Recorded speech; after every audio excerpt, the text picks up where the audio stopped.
Hello बेटा, कैसे हैं आप? आई होप आप लोग ठीक होंगे बेटा।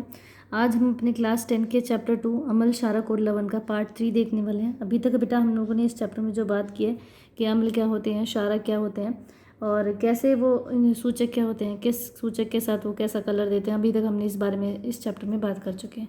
आज हम बात करने वाले हैं एसिड और बेस की। आगे के जो अम्ल होते हैं वो क्या होते हैं और जो क्षारक होते हैं उनके क्या गुणधर्म होते हैं, उनकी क्या प्रॉपर्टीज़ होती है, उनके बारे में आज हम बात करने वाले हैं। चलिए, तो अगर अभी तक आपने मेरे चैनल को सब्सक्राइब नहीं किया है बेटा, तो नीचे दिए हुए लिंक पर क्लिक करके आप मेरे चैनल को सब्सक्राइब कर सकते हैं। और सब्सक्राइब करते हैं तो आप मेरे को ये बड़ा बड़ा मोटिवेशन मिलता है कि हाँ, मेरे बच्चे मेरी वीडियोज़ को पसंद कर रहे हैं, उनको अच्छा लग रहा है। चलिए, तो subscribe my channel as well as like my videos also बेटा। चलिए, तो आज की बात करेंगे। आज हम बात कर रहे हैं अम्ल दैट इज़ क्षारक, अम्ल दैट इज़ एसिड और क्षारक मतलब बेस की बात करने वाले हैं हम। तो ठीक है, चलिए, तो हमें पता है बेटा, अभी तक हम कर चुके हैं कि एसिड क्या होते हैं, अम्ल क्या होते हैं, जो कैसे होते हैं बेटा, जो H आयंस रिलीज़ करते हैं, जो H पॉजिटिव आयंस देते हैं वो हमारे क्या होते हैं, एसिड। और जिनके पास OH नेगेटिव आयंस होते हैं वो क्या होते हैं, आपके बेस होते हैं। ठीक है, आज हम बात कर रहे हैं एसिड। एसिड हमारे दो प्रकार के होते हैं। पहला है बेटा स्ट्रॉन्ग एसिड। क्या है स्ट्रॉन्ग एसिड? मतलब जिसमें स्ट्रॉन्ग एसिड का मतलब है बेटा जो बहुत ज़्यादा प्रबल है, मतलब प्रबल अम्ल मतलब स्ट्रॉन्ग है। अगर थोड़ा सा भी एसिड आपको वो कहीं पे गिर जाएगा तो वो आपको जला देगा, तो इतना स्ट्रॉन्ग एसिड। और वीक एसिड क्या होता है, जो दुर्बल है, मतलब जिसकी कॉन्सेंट्रेशन कम है, जिसकी कॉन्सेंट्रेशन सांद्रता जिसमें एसिड की ज़्यादा और पानी की कम होती है, वो आपके स्ट्रॉन्ग एसिड होते हैं। जिनमें ऐसे एसिड जिनमें सांद्रता बहुत कम होती है और जो आपके खाने लायक होते हैं, वो आपके क्या होते हैं बेटा, दुर्बल अम्ल होते हैं। स्ट्रॉन्ग एसिड वो होते हैं जितने भी मिनरल एसिड्स हैं, मिनरल एसिड मतलब जो अर्थ क्रस्ट से आपको मिलते हैं, वो सारे के सारे आपके क्या होते हैं, स्ट्रॉन्ग एसिड होते हैं। और वीक एसिड वो होते हैं बेटा जो हम खाने की चीज़ों में, जैसे सिट्रिक एसिड हो गया आपके पास, मैं एग्जांपल लिख देती हूँ आपके पास, जैसे सिट्रिक एसिड है, ठीक है। एसिटिक एसिड है आपके पास, एसिटिक एसिड का मैं फॉर्मूला भी लिख दूंगी, एसिटिक एसिड है, ठीक है, CH3COOH, ये एसिटिक एसिड का फॉर्मूला होता है। तो ये जो खाने वाले सिट्रिक एसिड हो गया, जैसे टार्टरिक एसिड हो गया, जिनको हम खा लेते हैं, ऐसे एसिड जिनको हम खाने के लिए उपयोग करते हैं, टार्टरिक एसिड हो गया, जैसे ऑक्जेलिक एसिड, जैसे टमाटर में ऑक्जेलिक एसिड होता है। तो ये क्या है आपके, ये सारे के सारे आपके क्या हैं बच्चे, दुर्बल हैं, दैट इज़ ये वीक एसिड्स हैं। स्ट्रॉन्ग एसिड जैसा हम पहले भी कर चुके हैं, HCl आपके पास, H2SO4 है, HNO3 है, ये आपके क्या होते हैं बेटा, ये आपके स्ट्रॉन्ग एसिड मतलब प्रबल अम्ल होते हैं। ठीक है, नेक्स्ट हम लोग बात कर रहे हैं बेस। बेस मतलब क्षारक। क्षारक क्या होते हैं बेटा, जो हमें OH नेगेटिव आयंस देते हैं। तो ऐसे जैसे हमारे पास एसिड में स्ट्रॉन्ग और वीक थे, वैसे ही हमारे पास बेस में क्या होता है, स्ट्रॉन्ग बेस और वीक बेस होते हैं, मतलब प्रबल क्षारक और दुर्बल क्षारक होते हैं। तो प्रबल क्षारक में हम लोग बात करें तो हमारे पास है NaOH, KOH है बेटा जैसे, और कैल्शियम हाइड्रोक्साइड है, मैग्नीशियम हाइड्रोक्साइड है, ये आपके क्या होते हैं, प्रबल होते हैं। ठीक है, क्या होते हैं, प्रबल होते हैं। अगर मैं वीक की बात करूँ तो जैसे वीक अम्ल में हम, वीक बेस में हम वो जो दुर्बल आपका क्षारक उसमें हम ले सकते हैं, जैसे NH4OH हो गया, तो ये हमारा क्या वीक बेस है। ठीक है, जिसको हम वीक में काउंट करते हैं। ठीक है, चलिए, तो ये हमारे पास क्या थे बेटा, स्ट्रॉन्ग एसिड और स्ट्रॉन्ग बेस, वीक एसिड और वीक बेस थे हमारे पास, मतलब प्रबल क्षारक और क्या थे, दुर्बल क्षारक, प्रबल अम्ल और दुर्बल अम्ल थे। ठीक है, नेक्स्ट हम लोग बात करने वाले हैं प्रॉपर्टीज़ ऑफ एसिड। क्या बात कर रहे हैं बच्चे, प्रॉपर्टीज़ ऑफ एसिड की, एसिड की क्या क्या प्रॉपर्टीज़ होती हैं, और साथ के साथ हम लोग कंपेयर करेंगे, साथ के साथ हम लोग कंपेयर करेंगे कि बेस की क्या प्रॉपर्टीज़ होती हैं। ठीक है, तो आज हम बात करने वाले हैं एसिड की हमारे पास क्या प्रॉपर्टीज़ होती हैं और बेस की क्या प्रॉपर्टीज़ होती हैं। तो एसिड की प्रॉपर्टीज़ हैं मतलब विशेषताएं, अगर मैं बात करूँ तो प्रॉपर्टीज़ मतलब गुणधर्म क्या क्या है, और यहाँ पे अगर मैं बात प्रॉपर्टीज़ ऑफ बेस, कि बेस किस किस के साथ ये रिएक्ट करता है। तो एसिड और बेस के हम लोग आज क्या देखने वाले हैं, प्रॉपर्टी देखने वाले हैं। पहली हमें पता है जो एसिड्स होते हैं, अम्ल होते हैं, वो क्या करते हैं बेटा, वो क्या करते हैं, ब्लू लिटमस को, किसको, ब्लू लिटमस मतलब नीले लिटमस को, किसको बेटा, नीले लिटमस को वो किस में कन्वर्ट कर देते हैं, रेड लिटमस में। रेड लिटमस में मतलब लाल लिटमस में, नीले को लाल में बदल देते हैं। ठीक है, जबकि जो बेस होते हैं वो क्या करते हैं, वो रेड लिटमस को, किसको, रेड लिटमस पेपर को वो किस में, ब्लू में बदल देते हैं, किसमें, ब्लू में बदल देते हैं, मतलब लाल लिटमस को नीले लिटमस में वो परिवर्तित कर देते हैं, बदल देते हैं। ठीक है, तो पहली प्रॉपर्टी हमारे पास ये है। सेकेंड प्रॉपर्टी अगर मैं बात करूँ तो जो एसिड्स होते हैं दे आर सोर इन टेस्ट। कैसे होते हैं, टेस्ट में, सोर इन टेस्ट मतलब ये स्वाद में खट्टे होते हैं। कैसे होते हैं बेटा, ये स्वाद में खट्टे होते हैं। जबकि अगर मैं क्षारक की बात करूँ, जो बेस होते हैं आपके, ये बिटर इन टेस्ट होते हैं। कैसे होते हैं? कड़वे होते हैं, बिटर इन टेस्ट। तो ये टेस्ट में कैसे होते हैं बेटा? बिटर होते हैं, मतलब ये कड़वे होते हैं। कैसे होते हैं? ये कड़वे होते हैं, ठीक है। थर्ड, अगर मैं प्रॉपर्टी की बात करूँ तो जो एसिड्स हैं, एसिड्स क्या करते हैं बेटा? दे कंडक्ट इलेक्ट्रिसिटी, मतलब ये कंडक्ट इलेक्ट्रिसिटी, मतलब ये अपने अंदर से करंट को पास होने देते हैं। इलेक्ट्रिसिटी एज वेल एज, हम बोल सकते हैं electricity as well as heat को भी, ठीक है। जबकि फोर्थ प्रॉपर्टी की अगर हम आप बात करें बेटा, कि जो आपके पास एसिड्स होते हैं, ये तो इलेक्ट्रिसिटी को अपने अंदर से पास होने देते हैं, ठीक है। और बेस भी क्या करते हैं बेटा? बेस भी क्या करते हैं? They conduct electricity. जो बेस हैं वो भी इलेक्ट्रिसिटी को कंडक्ट कर सकते हैं, मतलब बिजली को, इलेक्ट्रिक करंट को, विद्युत करंट को अपने अंदर से, विद्युत करंट को अपने अंदर से गुजरने देते हैं, ठीक है। विद्युत करंट को, या विद्युत करंट की जगह आप धारा भी वर्ड यूज़ कर सकते हैं, विद्युत धारा को अपने अंदर से जाने देते हैं, ठीक है। फोर्थ प्रॉपर्टी है जो बहुत इंपॉर्टेंट प्रॉपर्टी है, मैं कहूँगी सबसे इम्पॉर्टेंट प्रॉपर्टी हमारे पास है, कि जो एसिड्स होते हैं, जो फोर्थ प्रॉपर्टी है बेटा जो बहुत इंपॉर्टेंट है, दैट इज़ जो मेटल्स होते हैं, एसिड्स, जो एसिड्स हैं, एसिड रिएक्ट विद, एसिड क्या करते हैं? Acid react with metal to form hydrogen gas.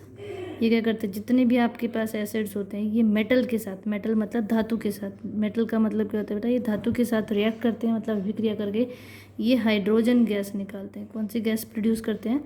ये हाइड्रोजन गैस का निर्माण करते हैं। जैसे हम देख सकते हैं मेटल, हम इसको ऐसे भी लिख सकते हैं कि जो मेटल है, metal plus acid, metal plus acid give salt, salt plus hydrogen gas, मतलब सॉल्ट को हम कहते हैं लवण, ये आपकी हाइड्रोजन गैस होगी, ये आपका अम्ल। और धातु, अगर धातु को अम्ल के साथ, धातु अम्ल के साथ रिएक्ट करते हैं, लवण प्लस हाइड्रोजन गैस का को रिलीज़ करती है, मतलब उत्सर्जन करती है, ठीक है। जो एग्जाम्पल के लिए हम लोग देख सकते हैं, आपके पास क्या है? Zn है, Zn प्लस H2SO4, तो ये आपके पास Zn क्या करेगा बेटा? इसको डिस्प्लेस करेगा, ये बन जाएगा ZnSO4 प्लस H2 गैस का उत्सर्जन होता है, मतलब H2 गैस क्या होती है? लिबरेट होती है, ठीक है। तो इस प्रकार से आप और भी एग्जाम्पल देख सकते हैं। सबसे इम्पॉर्टेंट बात बेटा, हाइड्रोजन गैस का उत्सर्जन होता है, और इसके लिए हाइड्रोजन गैस के लिए एक वर्ड बड़ा फेमस है कि हाइड्रोजन गैस रिलीज होती है with a pop sound, with a pop, POP, with a pop sound, मतलब पॉप की ध्वनि की आवाज़ आती है। किसकी? इसको लिखते हैं पॉप ध्वनि की आवाज़ आती है, की आवाज़ आती है जब ये गैस का उत्सर्जन होता है, ठीक है। तो इसी प्रकार से अगर हम लोग उसकी बात करें कि इसकी बेस की बात करें, और भी एग्जाम्पल है हमारे पास। अगर हम बेस की बात करें बेटा, तो जो बेस होते हैं, जब वो, वैसे तो सारे की सारी धातुएं बेस के साथ रिएक्ट नहीं करती हैं, लेकिन सोडियम हाइड्रोक्साइड, लेकिन सोडियम की अगर मैं बात करूँ NaOH की, ये आपके पास बेस है।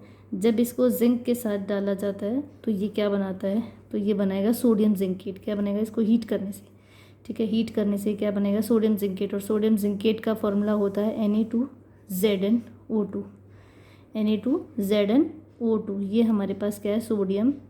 इसको हम देखते, इसका नाम मैं ज़रूर लिखूंगी बेटा, कई बार डायरेक्टली इन क्वेश्चन ये भी आ जाता है कि सोडियम जिंकेट का जो रासायनिक सूत्र है वो बताइए, केमिकल फॉर्मूला बताइए। तो ये सोडियम जिंकेट है। क्या है? सोडियम जिंकेट, ठीक है। तो इसको हम ZnO2, Na2ZnO2, sodium zincate plus hydrogen gas का यहाँ पे क्या होता है? उत्सर्जन होता है, मतलब हाइड्रोजन गैस यहाँ से निकल जाती है, ठीक है। तो इसके लिए पॉप की ध्वनि के लिए एक एक्सपेरिमेंट भी किया जाता है। जैसे मैं आपको थोड़ा सा दिखा देती हूँ पॉप की ध्वनि कैसे निकलती है।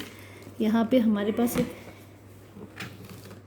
ये एक एक्सपेरिमेंट किया जाता है, जिसमें आपके पास इसको हम, ये टेस्ट ट्यूब स्टैंड है, टेस्ट ट्यूब होल्डर इसको कहते हैं। ये टेस्ट ट्यूब लगी है, जिसमें क्या डाला हुआ बेटा? ये सल्फ्यूरिक अम्ल डाला हुआ है, सल्फ्यूरिक एसिड है, उसमें जिंक के छोटे छोटे टुकड़े डाले गए हैं। यहाँ पर ये आपके क्या है बेटा? सोप सोल्यूशन है, ठीक है। और ये एक भी अलग से कंटेनर में निकाला हुआ है।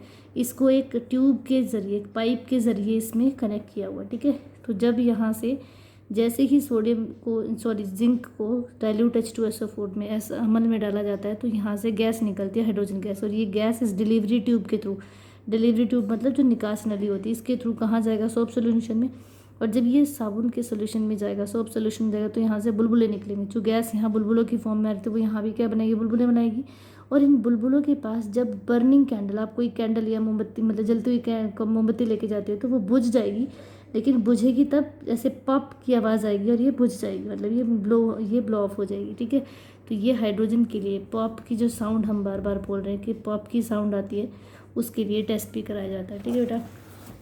तो आगे हम बात करने वाली है, हमारे पास एसिड और बेस के क्या थे बेटा, कुछ प्रॉपर्टीज़ थी। आई होप आपको समझ आई होंगी। आगे जो नेक्स्ट प्रॉपर्टी हम लोग एसिड्स की बात करने वाले हैं कि जो एसिड है मेटल कार्बोनेट के साथ मिलकर, जितने भी हमारे अम्ल हैं मेटल क्या करते हैं बेटा, एसिड क्या करते हैं मेटल कार्बोनेट के साथ, मेटल एसिड्स मेटल कार्बोनेट में यहाँ लिख देती हूँ, जिसको हम धात्विक कार्बोनेट भी बोल देते हैं, ठीक है, कार्बोनेट बोलते हैं। तो मेटल कार्बोनेट प्लस अगर मैं बात करूँ एसिड, तो ये देता है सॉल्ट, मतलब लवण, प्लस CO2 गैस निकलती है, प्लस यहाँ पर वाटर का निर्माण होता है, मतलब पानी बनता है, ठीक है।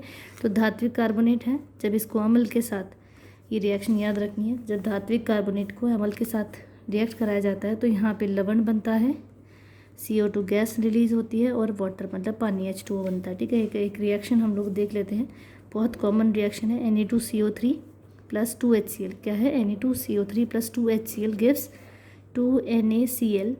2NaCl plus CO2। ये लवण है, यहाँ पर जो लवण बना है सॉल्ट वो NaCl बना है, CO2 गैस निकल गई प्लस H2O वाटर निकल गया, ठीक है बेटा।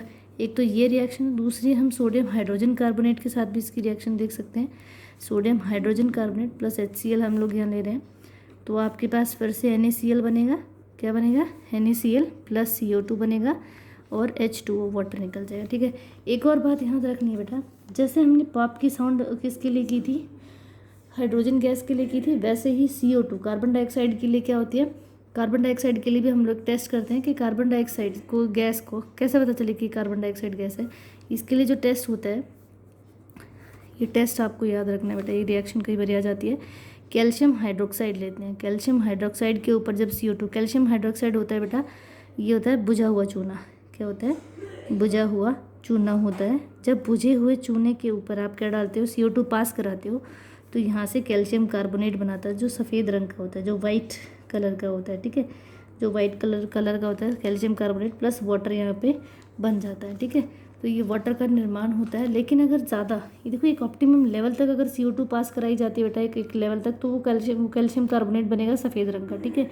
लेकिन अगर इसी पे और ज़्यादा CO2 अगर ब्लो कराई जाती है, और ज़्यादा CO2 अगर ब्लो कराई जाती है, तो ये बन जाता है कैल्शियम हाइड्रोजन कार्बोनेट। और कैल्शियम हाइड्रोजन कार्बोनेट फिर से कलरलेस होता है, कैसा होता है, कलरलेस। यहाँ पे तो सफ़ेद बन रहा था, लेकिन यहाँ कैसा है, कलरलेस बनेगा, ठीक है। तो ये हमारे पास प्रॉपर्टी थी किसके लिए बेटा, CO2 के लिए। अगर ये इसके लिए बोला जाता है कि CO2 कार्बन डाइऑक्साइड गैस क्या करती है, चूने के पानी को सफ़ेद मतलब दूधिया रंग में कन्वर्ट कर देती है, तो CO2 गैस के लिए टेस्ट होता है कि CO2 गैस क्या करती है, टर्न्स लाइम वाटर मिल्की, ठीक है। तो ये इसको मिल्की मतलब दूधिया रंग में कन्वर्ट कर देती है। और अगर ज़्यादा एक्सेस में CO2 पास कराते हैं तो वो फिर से कलरलेस हो जाता है सोल्यूशन आपका, ठीक है।